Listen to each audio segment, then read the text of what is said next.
শুধুমাত্র স্ত্রীর সঙ্গে মিথ্যা কথা বলা জায়েজ আছে এক হাদিসে নবী আলাইহিস সালাম বলেছেন। আর সেটাও কোন মিথ্যা? সব মিথ্যা বলা স্ত্রীর সঙ্গে জায়েজ নাই। আমরা অনেকেই হাদিসকে ভুল বুঝি এবং বলি যে স্ত্রীর সঙ্গে মিথ্যা কথা বলা জায়েজ আছে, অতএব 500 টাকা দিয়ে মাছ এনে বলবো 300 টাকা, স্ত্রী খুশি হয়ে যাবে। 1000 টাকার শাড়ি কিনে বলবো 2000 টাকা, স্ত্রী খুশি হয়ে যাবে।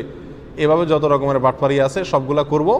এরকম যদি মিথ্যা আপনি বলতে থাকেন, এক সময় বিশ্বাস ভঙ্গ হয়ে যাবে, আস্থা নষ্ট হয়ে যাবে, স্বামী স্ত্রীর মধ্যে ভুল বুঝাবুঝি তৈরি হবে। এভাবে মিথ্যা কথা বলার অনুমোদন দেওয়া হয় নাই। নবী আলাইহিস সালাম হাদিসে যে স্ত্রীর সঙ্গে মিথ্যা কথা বলার অনুমোদন দেওয়া হয়েছে, সেখানে মিথ্যা বলতে উদ্দেশ্য হলো স্ত্রীর গুণাগুণ বর্ণনা করার সময় বাড়ায়া বলা, এমন কথা বলা যেটা আসলে বাস্তবসম্মত না। এটা রূপকার্থে এবং স্ত্রীকে খুশি করার জন্য জায়েজ আছে।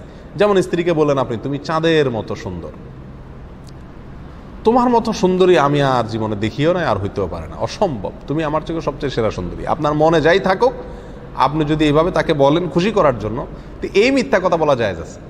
ফুসলানো ফাসলানো অর্থাৎ সম্পর্ক ভালো তো সৃষ্টি করার জন্য, আস্থা তৈরি করার জন্য, আন্তরিকতা সৃষ্টি করার জন্য, আপন করে নেওয়ার জন্য, যেটাকে আমরা সরল বাংলায় পাম্পট্টি বলি, এই টাইপের পাম্পট্টি টাইপের কথা বলতে গিয়ে যদি অবাস্তব কথাবার্তা বলেন স্ত্রীর সঙ্গে, তাহলে এটা জায়েজ আছে। স্ত্রীর সঙ্গে সব ধরনের মিথ্যা কথা বলবেন, হ্যাঁ, লেনদেনে, অন্যান্য সাধারণ কায় কারবারেও স্ত্রীর সাথে মিথ্যা কথা বলবেন, আর মিথ্যা তথ্য দিবেন, মিথ্যা আশ্বাস দিবেন, মিথ্যা কথা বলবেন, এটা জায়েজ নাই। অনেকে জিনিসটা ভুল বুঝেন।